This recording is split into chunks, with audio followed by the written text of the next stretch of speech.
Bonjour, nous sommes l'équipe Reverso. Dans le film, vous suivez Barney qui a la particularité d'avoir une gravité inversée. Il vit avec son père dans une petite banlieue en Angleterre et ne sait pas où est sa mère. Le concept d'un personnage ayant une gravité inversée est ici pour traduire la discrimination, le rejet et la différence, avec une note plus décontractée et en y mettant notre humour.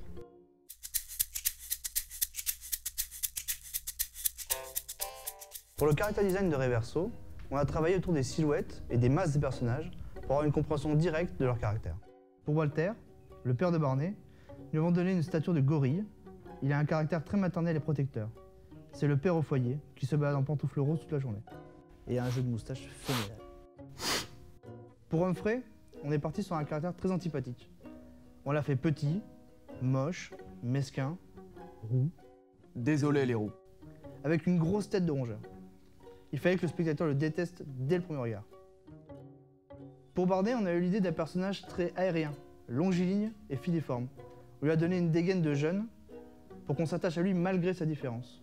C'est un peu le benet, le naïf, le Gaston, le personnage qui veut toujours bien faire. Il y a eu une grande phase de test quant à la DA. Elle était prévue pour être très 2D, mais nous avons testé de mettre du SSS et du Renfure sur le personnage. Et nous avons vite remarqué que ça ne rentrait plus dans la direction artistique établie. Donc nous sommes revenus à un rendu très à plat. Une des parties les plus amusantes de la pré-production a été la réflexion sur les décors. Nous avons dû penser les décors pour que Barney puisse y évoluer, comme des marches clouées au plafond, un canapé tenu par des tendeurs ou une voiture revisitée.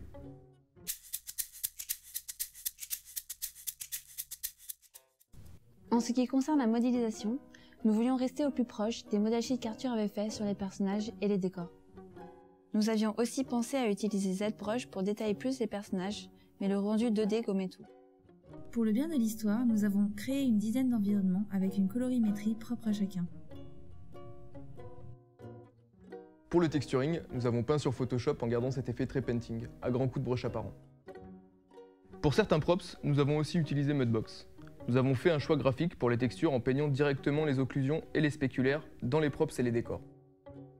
Concernant le rig des personnages et des props, on s'est beaucoup appuyé sur le storyboard animé afin de connaître toutes les animations faciales ainsi que les mouvements pour l'animation.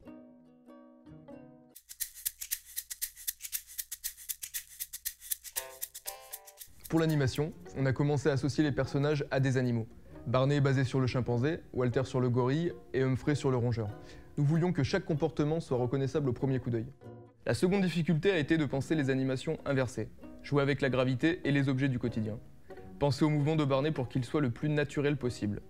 Et en animation, il fallait souvent passer de la vue normale de Barney à celle du plan en inversé, et retravailler en fonction pour que les silhouettes et les expressions soient compréhensibles par le spectateur. Il fallait parfois extrapoler ces dernières.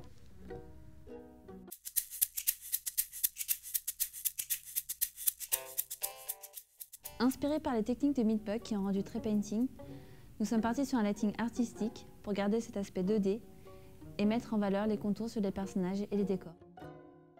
Nous avons utilisé deux moteurs de rendu différents, Mental Ray pour la plupart des passes et Maya Software pour les passes de lighting qui favorisaient un temps de rendu plus rapide, sachant que nous n'utilisons pas d'indirect lighting. Une autre contrainte fut d'alterner entre le rendu et le compositing car le résultat ne pouvait pas se voir sur Maya, ce qui rendit l'assemblage des passes sur Nuke une étape à la fois intéressante et révélatrice sur chaque plan. We want you to join Megacorp.